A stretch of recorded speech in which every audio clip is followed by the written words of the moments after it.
What's up, you guys? It's your girl, Ashley Everett, and welcome back to NDA, Next Destination Ahead. And if you're new here, thank you for joining. Make sure you subscribe, like, comment, engage in all the stuff, because that's how we make sure I give you what you want here. Speaking of engaging, you guys, y'all have been so supportive from the launch of this show. Oh my gosh. I am just like full of gratitude, first of all. Like, thank you, thank you, thank you. The love is so real. Y'all have been asking so many questions too. I've been asking you to ask these questions because I want to give you the answers that you're looking for. So I'm dedicating this episode specifically to answering your questions. Q&As all day, right?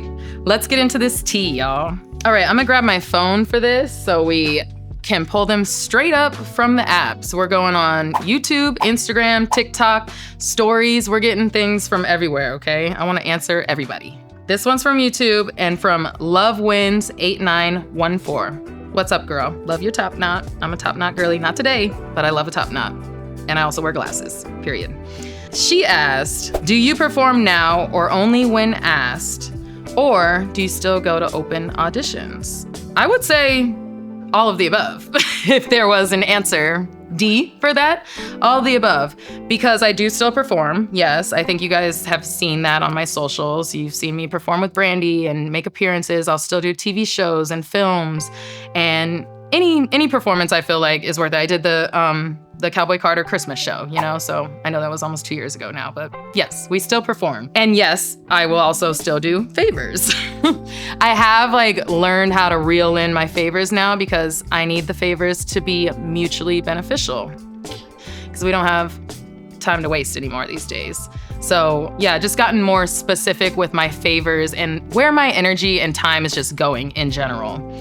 But overall, yes, I still perform. Yes, I will work with people that I know I like working with or people that I have worked with previously before, and it's like a family type history or any job that I just enjoy doing. I will do it if I want to do it, you know? And then I definitely still will audition because there's opportunities that I have not done yet and I still would like to. So whenever there's like a film or a casting, say there's a commercial or something, those things still require auditions a lot of the times and castings. There's casting directors, there's producers who all want to see you do the action now and today, you know, not from the Single Ladies music video. So yes, I still have to audition for certain things and I still will to book that job, you know?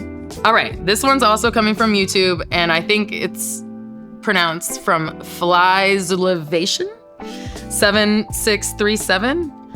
They're asking about the Atlanta on the Run 2 show, closing when a random guy ran on stage after Beyoncé and Jay-Z.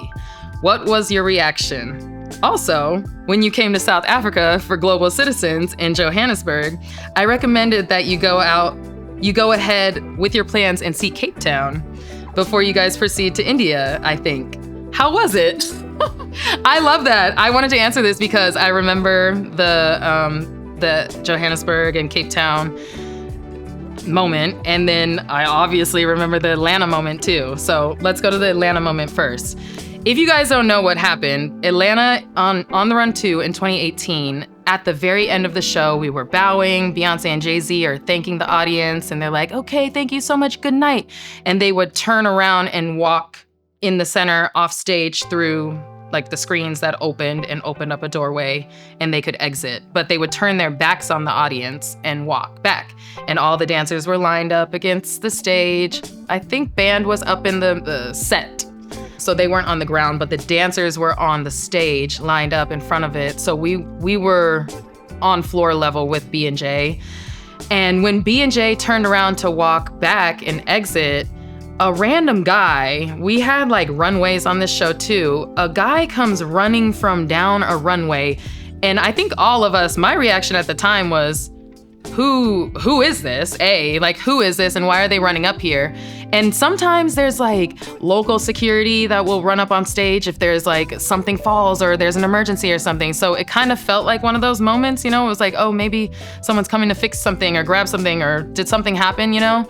And then he literally runs, I think I was on stage right at the time. So, and he came from this side and B&J are on this side of me. So I remember him like running past and I just remember like going like, what? Maybe I was actually on this side. And I went like that. I really don't remember. I think I was on that side.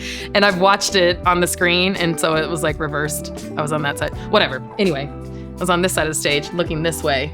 And I watched him go in and we were like, what is going on? And he's just like running. And then he touches B and J and like pushes him. I think pushes Jay. And literally at that moment, all of the male dancers that were on stage and we were all like being so professional, they got out of that professional moment and that bow and they hit it straight to that man and started whooping his ass. And that man didn't stand a chance, okay? Jay did, thankfully, nobody was hurt from our team in camp. B and J were totally fine and not necessarily hurt, but they were touched, you know, like pushed. And then the boys essentially attacked him because security was really far away. Like they were on the sides of the stage watching and they saw it all happen, but they couldn't get there as fast as the male dancers. So the male dancers, shout out to them because they really kind of like helped handle that situation. But it was definitely really scary, you know? It was very scary for all of us, especially I think the women. We were like, oh my God, what is going on? You know, we all wanted to go out that night after and we were like, maybe it's just not the safest. I remember the team being like, you guys, be smart. Let's just lay low, chill out, you know? So it was scary, but B and J made light of it after and they would like turn around and exit the same way and then be like, haha, you think you're getting me? Not getting me this time, you know? So they stopped turning their back on the audience because you just sometimes never know what people are gonna do to you when you got your back to them and no more eyes on them. So that was definitely a lesson, I think, for all of us too. He also asked about South Africa, and we went to Global Citizens that same year. That was the end of that tour in 2018. We did a Global Citizens performance in South Africa, and then we went and did a private show for a wedding. I think it was like a prince getting married in India, and it was like the richest people I've ever been around. I remember I brought home some gold silverware from the India wedding because I was just like, this is iconic. They recommended that we go to Cape Town and visit the city before going to India because we had, I think, like 4 or 5 days off. And I remember some people went to Dubai and some people stayed in Cape Town. I had been to Dubai before and I had never been to Cape Town. So I was like, I'm gonna stay in Cape Town. I'm gonna be a tourist and then we'll fly to India and do the next part of the show or the next show. And Cape Town was amazing. I mean, thank you for that recommendation. I thoroughly enjoyed myself so much. I remember going on one of those hikes. I think it was one of the popular, famous hikes. I don't remember the name of it right now, but I really enjoyed the time out there in Africa and then going to India too, which was really cool because of the wedding and the prince and all the rich people we were around. I love meeting people in different countries and all over the world, thanks to performing and thanks to what I do, and getting to have human conversations with them where they can recommend things like that to me as a human. Because yes, we're working and stuff, but I want to be a tourist one day too. I've never been to this city or this country and I want to see things and experience things like a local. So I always appreciate that. If you guys ever see me out, recommend some things to me. I posted on my stories that I was going to be answering questions and stuff, and you guys came through with the questions. I appreciate you. Thank you for participating. this is a very relatable topic. I think today, forever, will always be a relatable topic. It's from Imani.2_. How to network properly and utilize your connections. I feel like networking gets a really bad rep, you know? I, for one, specifically and personally, did not think I liked networking, and I didn't think I used to knew how to do it, you know? I was like, what is networking? Are you supposed to just sit there and ask like, so what are you working on now? What do you want to do next? And like, no, that's not networking. Yes, some people do network like that, but it does not have to be like that. The way I like to network now is just having conversations with people. It's kind of like meeting new friends, you know? And I really think networking needs to go back to the basics of like being genuine and seeing what authentically aligns. But networking gets a bad reputation because I think people are putting on a persona and a front for the person that they're meeting and trying to be the person that they want them to be. You know, like if I'm meeting Tom Cruise, I might act like I'm an actress who can be in his next film, but I'm not, you know? And that's, I think, why networking gets such a bad rep, because people are pretending to be something that they're not. And so if you're just authentic with yourself and the people that you're engaging with, you're gonna align properly with the people that are doing and flowing in your same vibes. You know what I mean? My advice would be to network like you're having conversations, meeting new people at work. You know, like you already are in this space. So what are your interests and what do you like to do outside of what we're already doing? And then we can see if that vibes together or not. And it is okay not to. We don't have to force it. You know, everybody doesn't need to be working with everybody. We like to work together and we love to collab, but I hope I got my point across. Let's go to the next one. Ooh, you have one for me? Yes, girl. Where's it coming from? It's coming from Marie. Okay. .528HZ. And Marie's profile picture, child, she is glowing. I know Marie. I met Marie recently. Yeah, I met Marie. She's beautiful. Yeah. I feel like when I met her, I was like, I feel like we could be sisters, girl. And she's beautiful. Hey, Marie, girl.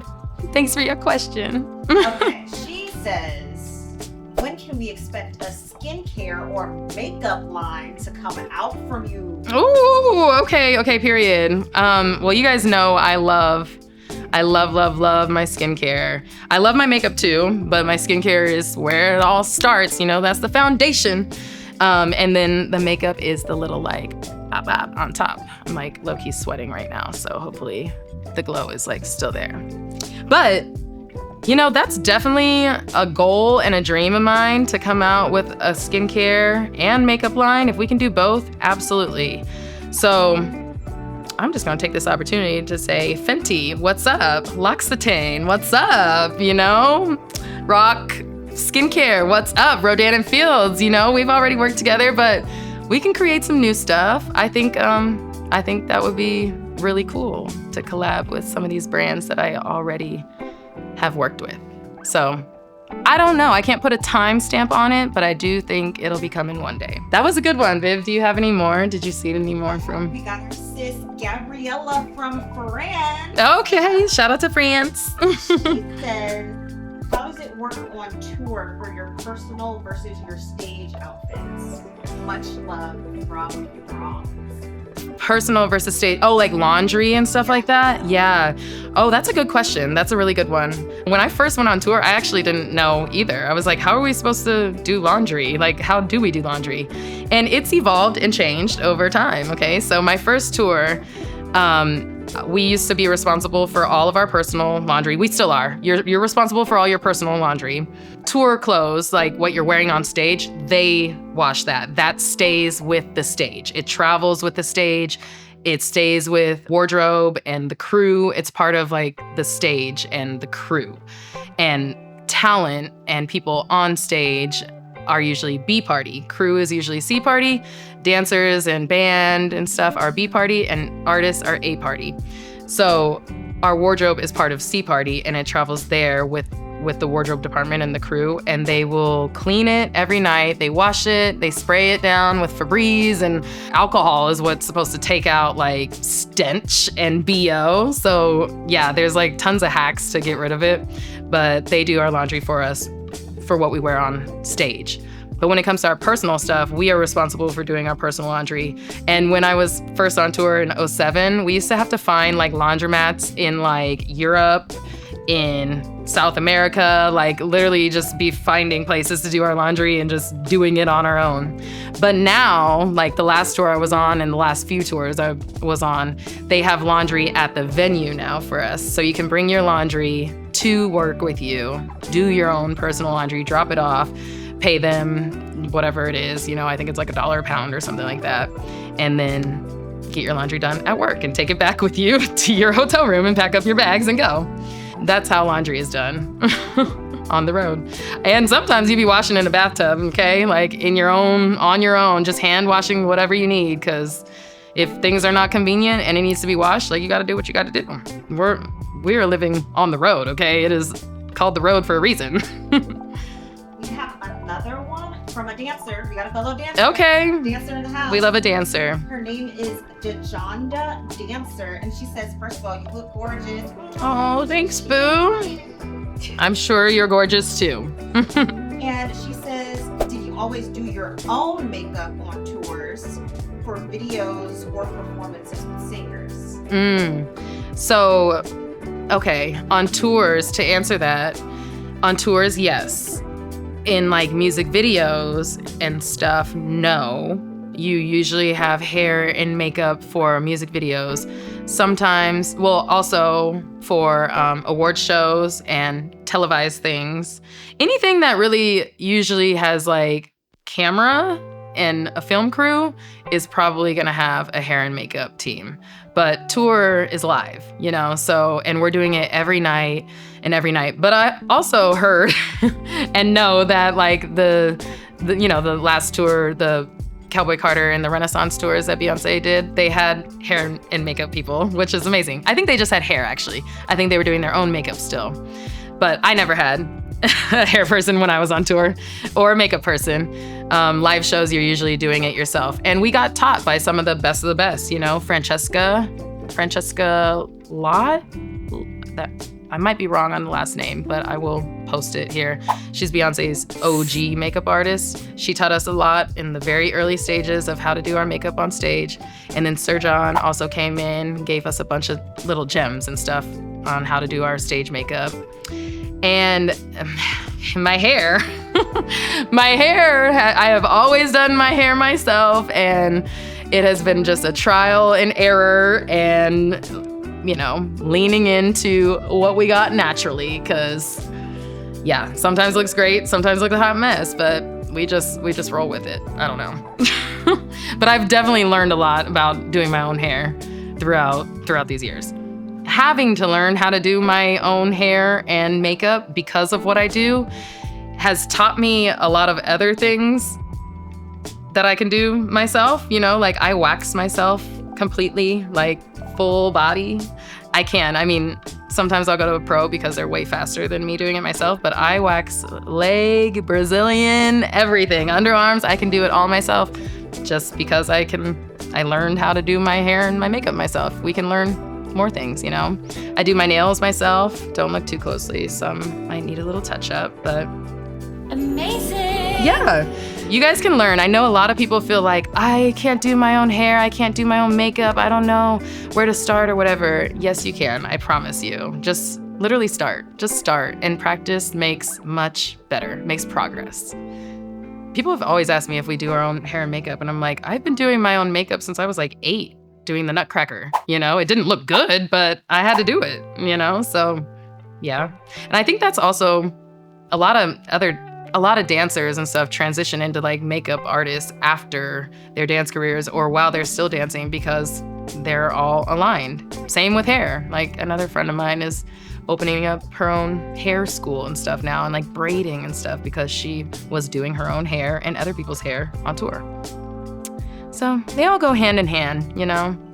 Okay, poster boy Stefan commented, I think this one's from Instagram. Would love to hear about your different experiences with other music artists other than B. Okay, I definitely have worked with other artists outside of Beyonce. I feel like some people know that and some people don't. But let's see, who have I worked with outside of Beyonce? We got Usher. I've worked with Tina Turner with Beyonce too.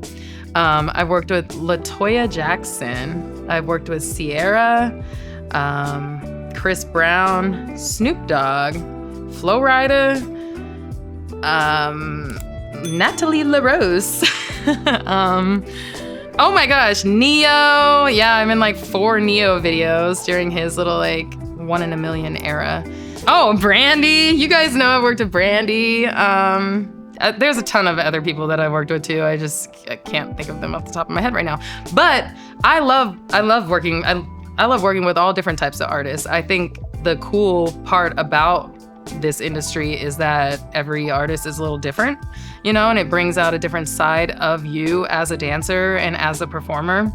One artist that stands out specifically for me and like my dance styles and stuff and really seeing a different side of me as a dancer is when I was working with Ciara. I like had to be like a very tomboy dancer. Jamaica Craft is the choreographer, and she's like super gritty and just like saucy and just cool. She's so cool. And working with her, I feel like I got like cooler, you know, because I had to be like down in the ground, and Ciara likes to be low to the floor and back in a back bend and stuff like that, you know? So when I danced with Ciara, a lot of people were like, oh my gosh, I didn't know you could dance like that, you know? Which is just like more hip hop, more tomboyish. But I think people just weren't used to seeing me dance like that. But I grew up doing it all, y'all. I'm used to me dancing like that, but not everybody was. They were used to me flipping my hair and being in heels. So I think that was cool to just like, it's always really cool to work with other artists to show the different skills and the range that we have as creatives and dancers. Dr. Angela.H asked, hey, Dr. Ange. Dr. Angela is asking, have you ever thought about shifting to the creative director role for a major tour? Yes, I have, actually. I think about that often. I think creative director role is definitely something that could be in the cards for me. And I'm already doing it like with this show and with content that I'm doing, personal content and vlogging and, you know, just creating and producing stuff that is part of being a creative director and creative flow. So I've always said that I feel like I could be a creative director one day. And yeah, the answer is yes. I do think I could. That is in the cards one day. Okay, you know what? I'm gonna go with this one. Here we go. Because this brings us to today's world and my generation and older generations and the future and all of that. Carlos Adaid is asking, and this is from Instagram. Hey, Carlos, got a little silver top on. That's cute. He's asking, what's something you feel different about for this generation of commercial dancers, for better or for worse? I like this because I feel like we can all learn something from each other. You know, I feel like a lot of generations are like, well, my generation did this and you should be doing this way and da da da da. But I feel like we can all learn something from each other, you know? And the younger generation and the Gen Zers and stuff, they have a different work ethic. I will say that. And it can be, I think, beneficial for them and sometimes hurt them. You know, I've noticed that like millennials, we like come from that you have to work hard and earn it and da da da. And Gen Z is like, I am not about to stress myself out about this. If it is taking my peace of mind out, absolutely not. So, and I feel like millennials are just now getting to that space. So I feel like we can all learn something from each other, you know? And that goes back to dance as well. Like content, my generation was late to doing content and getting on TikTok and doing the trends and dancing and collabing with brands and stuff. But look at the doors it's open for the younger generations and some of us who did tap into that world, you know? So I think that if we can take the best things from every generation and apply it to each other and ourselves, I think we'll honestly be unstoppable. But, you know, sometimes we get in our own way, so we just can't do that. You guys, those were some really great questions. Thank you so much for sending them over when I asked and just engaging in all of this content. I feel like we should make this a regular thing. I kind of want to keep this going. So as the episodes continue to come out, please keep asking your questions, and I promise I will answer them to my best ability. Make sure you guys like, comment, and subscribe to NDA. I will see you guys on the next episode. Thank you.